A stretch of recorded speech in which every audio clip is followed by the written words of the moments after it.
Hands, we're here, Kings Park, or Kings Park, and we're going to learn something about the electromagnetic spectrum. The sun up there is a very good emitter of electromagnetic radiation, and this thing we call the electromagnetic spectrum, it stretches all the way from X-rays, short wavelengths, which you know from going to dentists, having your teeth or your bones X-rayed, through ultraviolet, visible, which is what you can see here, infrared, microwaves, which you know from your kitchen, through to radio waves. They all belong to this thing we call electromagnetic spectrum, and they all have one thing in common. The particles carrying electromagnetic radiation from the sun to us, which take 8.3 minutes by the way, they all travel with the same speed, the speed of light. That happens to be 300 million meters per second. That's fast. 300 million meters per second is the speed of the particles carrying the electromagnetic spectrum particles from the sun to us, 8.3 minutes. X-rays, you know, you X-ray your bones, your teeth, they have very short wavelengths.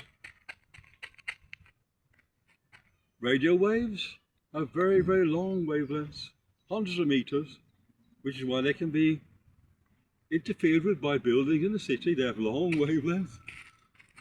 Therefore, short wavelength radiation, such as X-rays, have to make many steps to keep the same velocity. Speed is step length times the number of steps per second. The X-rays, with their small steps, the steps are related to the energy. So X-rays have more energy, which is why they can go through your skin. Visible, obviously we call it visible because you can see it, and you can see a rainbow, which my DVD disc here can show you the breakdown of the white light from the sun into its colours, the rainbow, going from red, orange, yellow, green, blue, indigo and violet, the colours of the rainbow. I can do that with this DVD disc here. Every single region of the electromagnetic spectrum, from X-rays through to ultraviolet, visible, infrared, microwave, you know, radio wave, they all have their own uses. X-rays often used in hospitals. Microwaves, you know, we use to cook. Radio waves we use to transmit television, radio signals.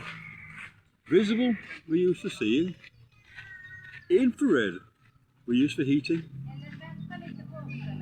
The thing left then is ultraviolet, and we have uses for ultraviolet, but we also have, as I've explained in a previous video, sometimes we need to avoid ultraviolet light.